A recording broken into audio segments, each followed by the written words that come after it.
मैं हूं आपके साथ श्वेता जया पांडे। सबसे बड़ा मुद्दा में आपका स्वागत है। इस कार्यक्रम में हम चर्चा करेंगे कोरोना काल में लाचार हेल्थ सिस्टम। एक गर्भवती महिला अपने परिजनों के साथ 13 घंटे तक अस्पतालों के चक्कर काटती रहती है। वो 7 अस्पतालों में पहुंचती है और कहीं भी उसे इलाज नहीं मिलता, जिसके बाद वो एम्बुलेंस में ही दम तोड़ देती है।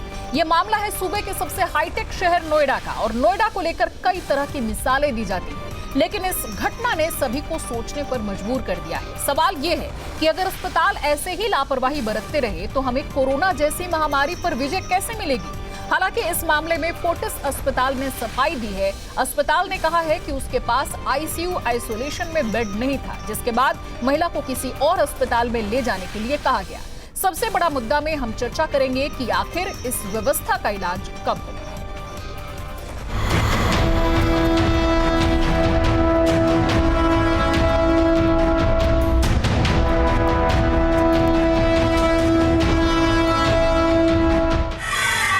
वो 13 घंटे तक तड़पती रही, अस्पतालों के चक्कर काटती रही। गर्भवती महिला ने एम्बुलेंस में तोड़ दिया दम। 13 घंटे, 7 अस्पताल और मौत। इस महिला की मौत का जिम्मेदार है हमारा सिस्टम। ये महिला आज जिंदा होती तो कुछ दिनों बाद इसकी गोद भर जाती, लेकिन इस कोरोना काल में लापरवाह हेल्थ सिस्टम ने महिला की जान ले ली। परिजन इस महिला को लेकर 13 घंटे तक भटकते रहे, अस्पताल के चक्कर काटते रहे, लेकिन इलाज नहीं मिला। ये सही लेके थे, ये सही वालों ने बोल दिया कि जाके सेक्टर 30 ले आओ। सेक्टर 30 वाले कहने लगे कि वहाँ ले आओ, क्या नाम है, शारदा में। शारदा के बाद फिर जिम्स ले गए। जिम्स वालों ने मना कर दिया कि हमारे पे कोई बेड खाली नहीं है। फिर मैक्स वालों ने भी मना कर दिया कि हमारे पे बेड नहीं है। तो कुल मिला के फिर हमारी एम्बुलेंस में डेथ हुई थी। महिला के परिजन 7 से ज्यादा अस्पतालों के चक्कर काट चुके थे। वो ईएसआई हॉस्पिटल, जिला अस्पताल, शारदा हॉस्पिटल, जिम्स अस्पताल, मैक्स अस्पताल वैशाली, फोर्टिस अस्पताल नोएडा और शिवालिक अस्पताल नोएडा गए, लेकिन इस गर्भवती महिला को जीवन नसीब नहीं हुआ। वहीं इस मामले में जांच के आदेश दे दिए गए हैं। डीएम और सीएमओ का कहना है कि कड़ी कार्रवाई की जाएगी। जो भी उसके खिलाफ होगा, जो भी उसके हम सख्त कार्रवाई करेंगे, बहुत सख्त। एक तरफ पूरे मामले में जांच की बात कही जा रही है, तो वहीं दूसरी तरफ अस्पताल प्रशासन अभी भी लापरवाह बना हुआ है। न्यूज स्टेट के रियलिटी चेक में सभी दावे खोखले साबित हुए। बेल जा रही है।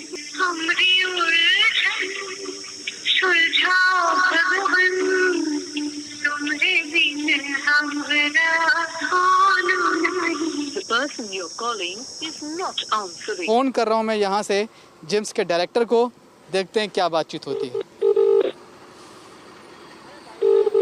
राकेश जी हैं, इन्हें हम फोन कर रहे हैं, नहीं उठ रहा है, नहीं उठा है। स्वास्थ्य मंत्रालय ने भी मामले को गंभीरता से लिया है और दोषियों के खिलाफ सख्त कार्रवाई का आश्वासन दिया है। बहुत दुखद है और इस तरह के समाचार जब भी सुनने को मिलते हैं तो मन भर आता है। कोरोना काल में इस तरह की कई घटनाएं हो चुकी हैं जो कि दुखद है। वहाँ के जिलाधिकारी ने जांच के आदेश दिए और जो दोषी होंगे उनके खिलाफ कड़ी कार्रवाई करेंगे। अब योगी सरकार बताए कि उन हॉस्पिटलों के खिलाफ क्या कार्रवाई करेंगे जिन्होंने उस महिला को एडमिट नहीं किया। क्या सभी हॉस्पिटल मालिकों को जेल भेजेंगे या नहीं भेजेंगे? ये तस्वीर सिर्फ इसी मामले से जुड़ी नहीं है। कोरोना मरीजों को भी अस्पताल में इलाज नहीं मिल पा रहा। ऐसे में सवाल ये है कि जब कोरोना काल में भी हमारा हेल्थ सिस्टम लापरवाह बना हुआ है, तो हम इस महामारी से जंग कैसे जीतेंगे? 13 घंटे, 7 अस्पताल और सबका इलाज से इनकार। इस पूरे मामले में सिर्फ एक गर्भवती महिला की मौत नहीं हुई है, बल्कि उसके गर्भ में पल रहे 8 महीने के बच्चे की भी मौत हुई है। ये मान लीजिए कि इस मामले में अगर सख्त से सख्त कार्रवाई नहीं हुई तो सिर्फ एक माँ और बच्चे की ही मौत नहीं, बल्कि पूरा का पूरा सिस्टम ही मर चुका है। वीडियो जर्नलिस्ट अमित माचो के साथ मनीष चौरसिया, न्यूज स्टेट, नोएडा। और कांग्रेस पार्टी ने इस मामले में सरकार की आलोचना की है और स्वास्थ्य मंत्री का इस्तीफा मांगा है। सुनिए। ये जच्चा भी मर गया, बच्चा भी मर गया और सरकार के अधिकारी अभी तक बेशर्म होकर के उन्हीं पदों पर बैठे हैं। स्वास्थ्य मंत्री को इस्तीफा देना चाहिए। पिछले 3 महीने से आदरणीय योगी जी सिर्फ स्वास्थ्य सेवाओं का तो काम कर रहे हैं, बाकी तो प्रदेश ठप पड़ा है। तो इस गंभीर मुद्दे पर चर्चा के लिए हमारे साथ मौजूद है एक पूरा पैनल। डॉक्टर मनोज मिश्रा जो कि प्रवक्ता हैं बीजेपी के, सत्यजीत सिंह अतवारा हमारे साथ हैं जो कि पीएसपीएल के प्रवक्ता हैं, सुरेंद्र राजपूत कांग्रेस के प्रवक्ता भी आगे हमारे साथ जुड़ेंगे, डॉक्टर आरके सिंह हैं जो कि रिटायर्ड सीएमओ हैं और डॉक्टर पीके अग्रवाल जो कि रिटायर्ड आईएएस हैं। इसके अलावा इस पर ग्राउंड रिपोर्ट करने वाले हमारे संवाददाता मनीष चौरसिया भी हमारे साथ जुड़ रहे हैं। तो सबसे पहले हम सवाल करते हैं डॉक्टर मनोज मिश्रा जी से जो कि बीजेपी के प्रवक्ता हैं। मिश्रा जी, क्या कहें, 13 घंटे 7 अस्पताल और आखिरकार एक महिला और उसके बच्चे की मौत, किसको इसके लिए जिम्मेदार माना जाए?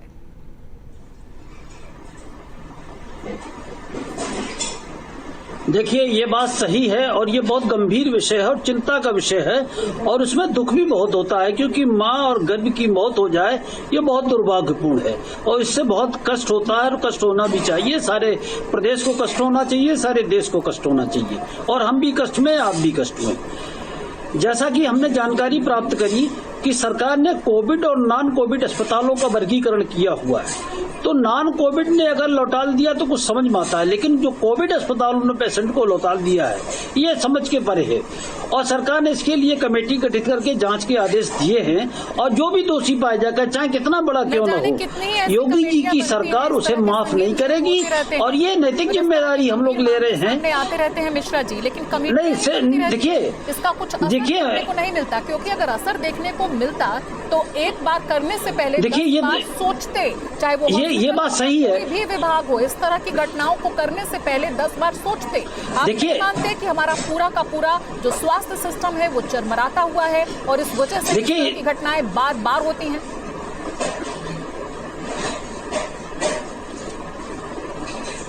देखिए, ये बात सही है कि ये नैतिक जिम्मेदारी हमारी है, लेकिन ये बात सही भी है कि जो जिम्मेदार लोग हैं उनको बख्शा नहीं जाएगा। ये सरकार की तरफ से भी विश्वास रखिए और मेरी तरफ से भी विश्वास रखिए कि जो भी जिम्मेदार पाया जाएगा।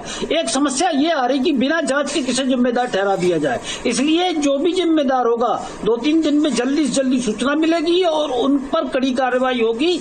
हमारे लिए वो बहुत गंभीर विषय है और संवेदनशीलता का विषय है क्योंकि माँ और बच्चे की मृत्यु बहुत संवेदनशील घटना है और जब जानवरों तक पे देश चिल्ला पड़ता है।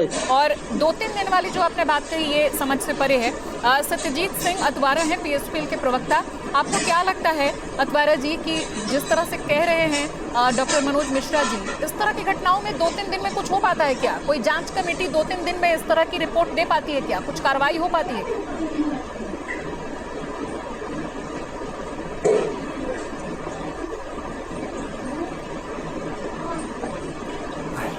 पीड़ा है और हमें लगता है हिंदुस्तान का हर व्यक्ति पीड़ित है, इस दर्द को सह नहीं पा रहा होगा।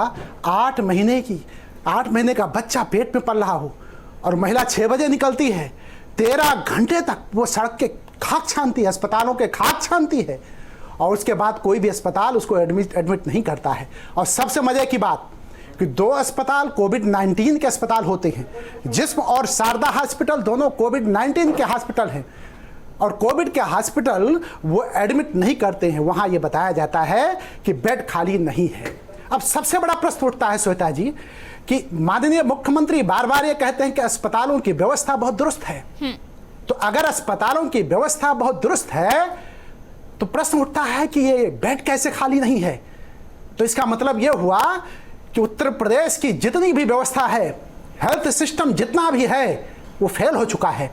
आप एक चीज बताइए कि 7 अस्पताल के चक्कर वो लगाती है और 13 घंटे तक चक्कर लगाए और जच्चा बच्चा दोनों की मौत हो जाए, कितना संवेदनशील मसला है। क्या सरकार संवेदनहीन हो चुकी है? कांग्रेस के प्रवक्ता हमारे साथ जुड़ चुके हैं। सुरेंद्र राजपूत जी, सरकार बदल जाती है, सिस्टम नहीं बदलता, चाहे सरकारें किसी की भी हो। आपकी भी सरकार देश में, राज्य में हर जगह रही है, अभी बीजेपी की गवर्नमेंट है, तमाम चीजें ज्यों की त्यों ही बनी रहती हैं, ऊपर नीचे कुछ होता दिखाई नहीं देता। आप क्या सोचते हैं, क्या जो एक लंबे वक्त से सिस्टम की कमजोरी है उसका ही खामियाजा इस तरह के मरीज भुगतते हैं, इनकी जान तक चली जाती है? बेटा देखिए, ये मसला राजनीति से बहुत इतर है और बहुत ही मानवीय संवेदना का मसला है। सच बात ये 2-3 बातें बड़ी महत्वपूर्ण है। किसी की भी सरकार संवेदनशील क्यों नहीं होती, वो संवेदनहीन क्यों हो जाती है, जिस वजह से कोई भी सरकार आए किसी भी पार्टी की, ये तस्वीर नहीं बदलती है? मैं आपसे अब एक निवेदन करूंगा कि प्लीज मुझे थोड़ा सा अपनी बात कहने का मौका दीजिए। मुझे बीच में टोकेंगे बड़ी हो जाएगी, फिर मैं अपनी बात नहीं करूंगा। जी बोलिए। ठीक है ना। मैं आपसे श्वेता 2-3 चीजों का यहाँ पे प्रश्न रखना चाहता हूँ। पहली चीज तो पहले आपके सवाल का जवाब दे दूं कि राजनीति जितनी संवेदनशील होती है उतनी कोई चीज संवेदनशील नहीं होती। उतनी संवेदनशील ना आप हैं और ना आपका चैनल है, इस चीज को भी समझिए। सिर्फ राजनीति एक ऐसी चीज होती है जिसमें संवेदनशीलता की पराकाष्ठा होती है। आजकल जरूर ये जो प्रोफेशनल लोग आ गए हैं राजनीति में, जो भारतीय जनता पार्टी में आ रहे हैं, तो आज के डेट में उनकी मैं बात नहीं कर रहा, मैं ओरिजिनल राजनीति की बात कर रहा हूं। 3 यहाँ पर प्रश्न आते हैं पूरी तरीके से सही। रेल दुर्घटना हो जाती है, क्या हम रेल ड्राइवर का इस्तीफा मांगते हैं, रेल मंत्री का इस्तीफा? आज 3 महीनों से पूरी तरीके से उत्तर प्रदेश सहित पूरे देश के स्वास्थ्य सिस्टम पर पूरी बहसें हो रही है। कह रहे हैं कि हम तैयार हैं, कोविड के लिए हम तैयार हैं, फलाने के लिए हम तैयार हैं। और आज एक जच्चा और बच्चा की मौत के बाद उस पूरे सिस्टम पर तमाचा लगा है कि आप तैयार कहां। ना कोविड अस्पताल ने लिया, ना नॉन कोविड ने लिया, और वो सड़क जच्चा बच्चा तो ही मृत्यु हो गई। आपकी आवाज पूरी तरह से स्पष्ट नहीं आ पा रही है। एक बार फिर से आपके पास आने की कोशिश करेंगे, लेकिन जिस तरह के आपने आरोप लगाए कि हमारा चैनल भी इतना संवेदनशील नहीं है, हम नहीं है जितना कि राजनीति होती है, ये तो वो जनता भी समझती है जो जनता आपको सुन रही है कि राजनीति कितनी संवेदनशील होती है। और ये मुद्दा किसने उठाया जिससे कि आज हम इस पर बात कर रहे हैं और सिस्टम से सवाल पूछ रहे हैं, सरकार से सवाल पूछ रहे हैं। चलिए, हमारे साथ डॉक्टर आर.के. सिंह भी हैं जो कि रिटायर्ड सीएमओ हैं।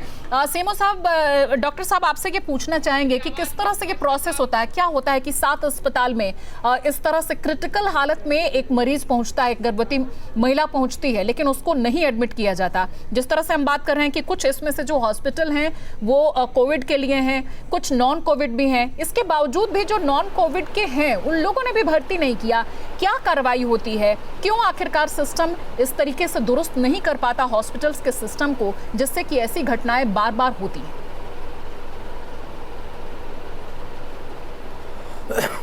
देखिए, राज्य सरकार ने एक इसके लिए नाम तय किए हैं कि यदि कोई आकस्मिक मरीज आता है, सपोज करिए आपके इस तरह के प्रेगनेंसी के केसेस, डिलीवरी केसेस आते हैं, नॉन कोविड हॉस्पिटल को यह है कि वो तुरंत पहले टेस्ट करेंगे, कोरोना का टेस्ट करेंगे और उसके बाद रिपोर्ट आने के बाद वो कार्रवाई करेंगे।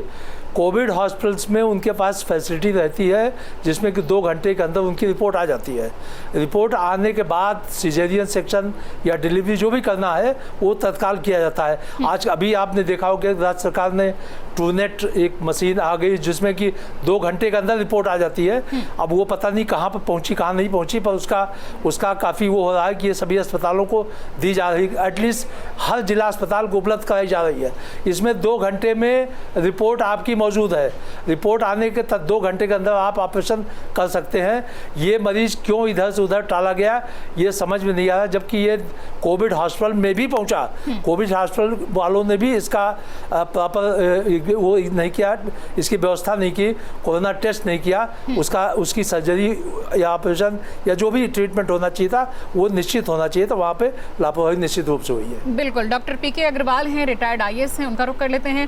पी.के. अग्रवाल साहब, आपसे ये जानना चाहेंगे कि जिस तरह से हम बात कर रहे हैं कि कमेटियां बना दी जाती हैं, आज भी हमने देखा कि DM ने कहा कि इसमें जांच होगी, लेकिन इस तरह की जांच का क्या रिपोर्ट होता है और उसके क्या मायने होते हैं जिससे कि बार बार पुनरावृत्ति होती है, ऐसी घटनाएं रुकती नहीं है?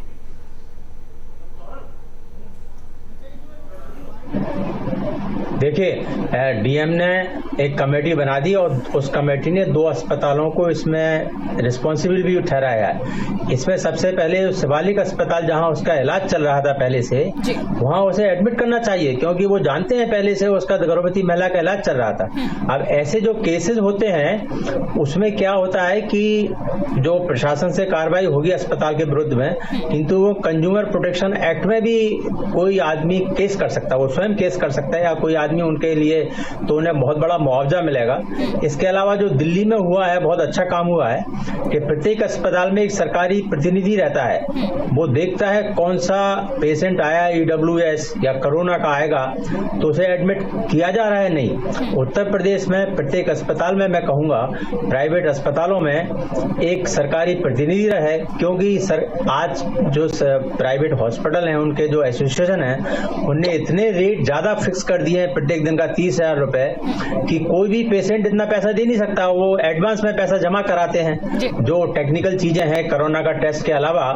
तो सरकार को चाहिए कि प्राइवेट अस्पतालों ने इतनी बड़ी फीस जो फिक्स की है वो ना हो, और अगर ऐसी परिस्थिति आती है तो सरकार की तरफ से पैसा दिया जाए। ये बताने की जरूरत नहीं है, और इस वजह से भी इस पर कुछ खास कार्रवाई होती नहीं है। जिस तरह से स्कूलों को लेकर कहा जाता है, प्राइवेट हॉस्पिटल्स को लेकर भी इसी तरह से कहा जाता है, लेकिन फिर भी कोई कार्रवाई होती नहीं। आपको क्या लगता है कि जिस तरह से आप कह रहे हैं कि जो दिल्ली में हुआ वो यहाँ भी होना चाहिए, एक सरकारी व्यक्ति यहाँ तैनात होना चाहिए, बार बार ऐसी घटनाएं होती हैं, फिर उस पर कार्रवाई क्यों नहीं होती? जहां तक तैनाती की बात है कि गवर्नमेंट की तरफ से एक व्यक्ति वहां पर ऑथराइज्ड हो, तो इस तरह की व्यवस्था आखिरकार क्यों नहीं होती? इसके पीछे क्या वजह है?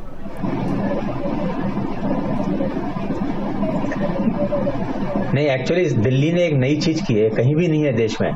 तो अगर वो आदमी रहेगा प्रतिनिधि, कई बार वो उसके जो शासक दल है उसकी तरफ से रहता है, वो देखता है कि ऐसे पेशेंट एडमिट हों और वो इंश्योर करता है कि EWS का कोटा है जैसे, तो EWS जो गरीब लोग आते हैं तो उनका कोटा पूरा फुलफिल नहीं होता है, उनको सब बेड खाली रहते हैं। तो वो देखता है कि अगर एक ऐसा कोई मरीज आया तो उसको, जैसे आया था व्यक्ति नेचुरली गरीब होगा, इसके पास पैसे नहीं होंगे, तो अगर वहाँ रिप्रेजेंटेटिव होता तो ये बहुत अच्छी चीज होती है। और कोरोना के समय जरूर होना चाहिए, क्योंकि कई कोरोना के पेशेंटों को यहाँ तक दिल्ली में ही मना कर कुछ कहना चाह रहे हैं। जी सुरेंद्र जी बोलिए।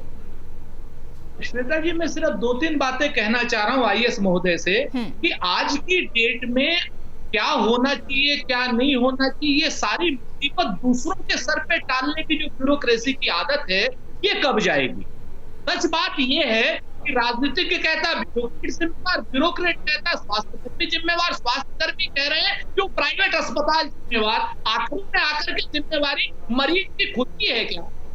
किस तरीके की भाषा का ये इस्तेमाल किया जा रहा है कि एक मरीज मर जा रहा है, जहां पर हम बख्श कर रहे हैं, उनकी शिफ्टिंग कर रहे हैं। हमारा बड़ा स्पष्ट मानना है कि इस सारी का जिम्मेवार शासन, प्रशासन, सरकार किसी की, आज भाजपा की सरकार है तो भाजपा शासन है।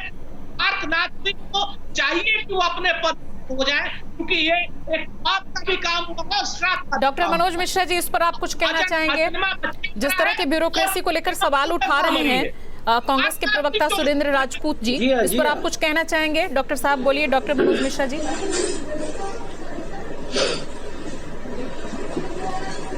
जी हाँ श्वेता जी, विपक्ष में रह के सवाल कसना बहुत आसान होता है, लेकिन जब आप सरकार में होते हैं तो जिम्मेदारी होती है।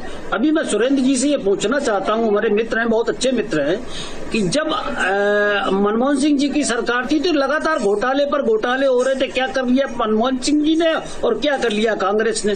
तो ये आसान होता है कि विपक्ष में बैठ के कोई भी कमी निकाल लें। आप देखिए योगी जी जब उत्तर प्रदेश में कोरोना का पहला मरीज आया उस सब, सुनिए पूरी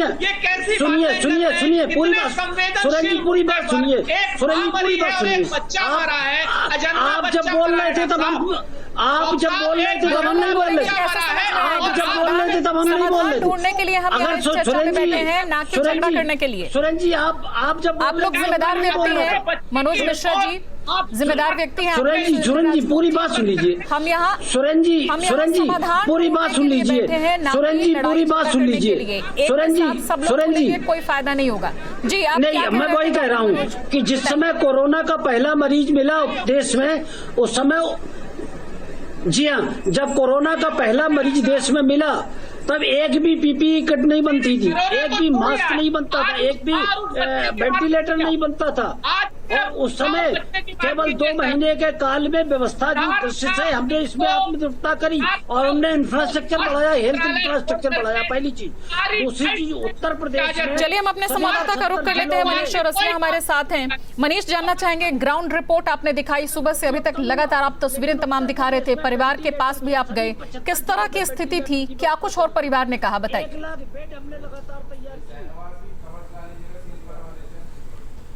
देखिए श्वेता, ये सबसे बुरा एहसास होता है कि एक अधूरा परिवार जो बस पूरा ही होने वाला है, 8 महीने पूरे हो चुके प्रेगनेंसी के, वो परिवार पूरे होने से पहले ही या पूरा होते होते ही बिखर जाता है। उस दहलीज पर खड़े होना जहाँ आपको यह एहसास होता है कि अब उसका परिवार पूरा होगा, वहाँ पर सब कुछ खत्म हो जाता है। अभी किसी नेताजी ने कहा कि हम बहुत असंवेदनशील हैं, राजनीति सबसे संवेदनशील होती है।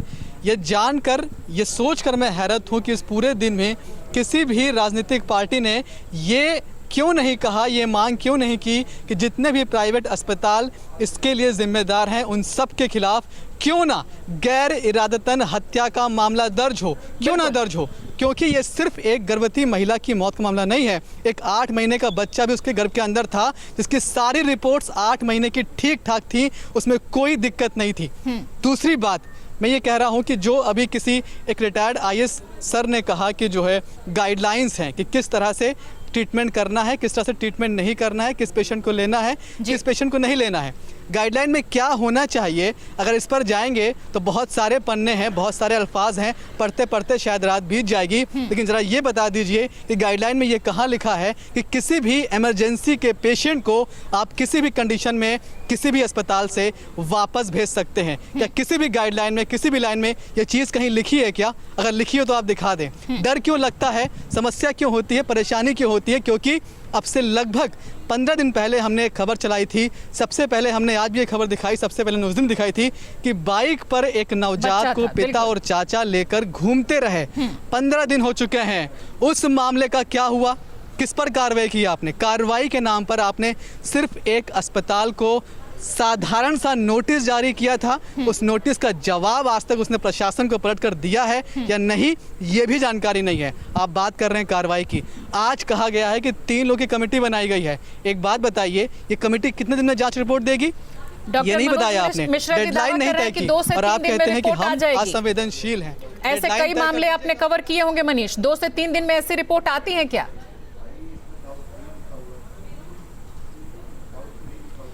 जी बिल्कुल, ऐसा कभी नहीं होता और किसी को भी आप मना नहीं कर सकते हैं इलाज देने से, वो भी तब जब सामने आपको दिखाई पड़ रहा है कि एक प्रेग्नेंट महिला है, उसकी सारी रिपोर्ट्स उसके पति के हाथ में, जिसमें दिखाई पड़ रहा है कि 8 महीने से ज़्यादा की वो प्रेगनेंसी है। आप कैसे किसी को मना कर सकते हैं? नोएडा जैसे शहर में अगर आप 13 घंटे तक उसे लेकर घूमते रहे, वो आपको मना कर दिया जाए, इलाज ना मिले, बहुत बड़ा सवाल है। और एक और बड़ा सवाल है, भी मैं रिपोर्ट्स, कल की रिपोर्ट्स देख रहा था, जो कि कोविड-19 का बुलेटिन एक जारी होता है डिस्ट्रिक्ट एडमिनिस्ट्रेशन की तरफ से। 570 का आंकड़ा है टोटल पेशेंट का, जिसमें से एक्टिव जो पेशेंट है, मतलब जिन पेशेंट का इलाज चल रहा है। चलिए एक छोटी सी प्रतिक्रिया सत्यजीत सिंह अद्वारा जी से भी ले लेते हैं। अद्वारा जी, आप क्या कहना चाहेंगे, सिस्टम को कैसे दुरुस्त किया जाए? बहुत शॉर्ट में, 1 मिनट में। जी, सबसे बड़ा दुखद यह है कि जिस घर के आंगन में बच्चे की किलकारी गूंजनी थी, उस घर के अंदर रुदन हो रहा है। कितना बड़ा दुर्भाग्य है। और रही बात ये जांच की, जांच कौन कर रहा है? जांच वहां का सीएमओ कर रहा है। देखिए, ये तो बेहतरीन स्ट्रक्चर इनको मजबूत करना चाहिए था। योगी जी की जो भी बातें हैं वो यथार्थ के धरातल पर सही नहीं है।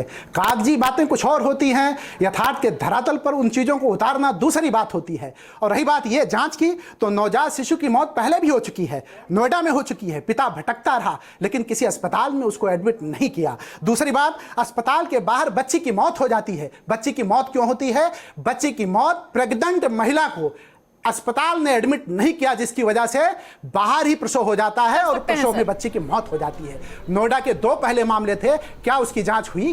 क्या उसकी जांच रिपोर्ट आई? और जांच रिपोर्ट अगर आई तो कार्रवाई देखिए क्या होती है। ये दुर्भाग्य है। मैं एक बात कहना चाहूंगा श्वेता जी, अंत में 1 मिनट का समय लेना चाहूंगा। प्रतिक्रिया लेना चाह रहे हैं डॉक्टर के सिंह जी से। ब्यूरोक्रेसी के आधार पर सरकार नहीं चलेगी। डॉक्टर के सिंह सर, आपसे एक छोटी सी प्रतिक्रिया लेना चाहेंगे कि दुरुस्त करने के लिए क्या वो की पॉइंट्स हो सकते हैं? देखिए, ये गाइडलाइंस तो जारी हुई हैं, ये सत्य है, और उसमें दोनों अस्पताल नॉन कोविड और कोविड दोनों के लिए जारी हुई हैं। उसका उद्देश्य यही है कि इस मान लीजिए मरीज को कोरोना है तो अन्य मरीज उससे इन्फेक्ट न हो, उस समय ये प्रिकॉशन लिया जाता है। लेकिन उसके लिए जो कोविड हॉस्पिटल है उसमें बहुत क्लियर कट है कि तत्काल इनकी कोरोना की जांच हो, 2 घंटे में रिपोर्ट आ जाए, उसके बाद अगर इमरजेंसी है, डिलीवरी है, प्रेगनेंसी ऑपरेशन करना, तत्काल ऑपरेशन किए जाए। ये इतनी इमरजेंसी होती है कि इसमें बहुत ज़्यादा देर हम इसमें इंतज़ार नहीं कर सकते। नहीं, अगर इंतज़ार करेंगे तो या तो जो पेट में बच्चा है उसके ऊपर कोई खतरा होगा या माँ और बच्चा दोनों खतरा होगा। इसलिए इसमें ये नियम है, बनाया गया है, गाइडलाइन में ये कहा गया है कि विदिन 2 आवर्स उसकी जांच कोविड हॉस्पिटल करके और रिपोर्ट गायनेकोलॉजिस्ट को उपलब्ध करा दें। बिल्कुल, लेकिन ये इस गाइडलाइन में स्पष्ट है। वो कहा रहा है, और वही बात एक बार तो फिर से मैं कहना चाहूंगी कि इस पर बैठकर बात करने की जरूरत है और सिस्टम को कैसे दुरुस्त किया जाए इसकी जरूरत है, ना कि इस मामले में एक दूसरे पर आरोप प्रत्यारोप पार्टियां लगाएं, उससे कुछ भी हासिल होने वाला नहीं है। सबको इस पर सोचना होगा। पूरा पैनल, हमारे साथ तमाम मेहमान जुड़े हुए थे, हमारे संवाददाता जुड़े हुए थे, आप सबका बहुत बहुत धन्यवाद। इसी के साथ स्पेशल में फिलहाल के लिए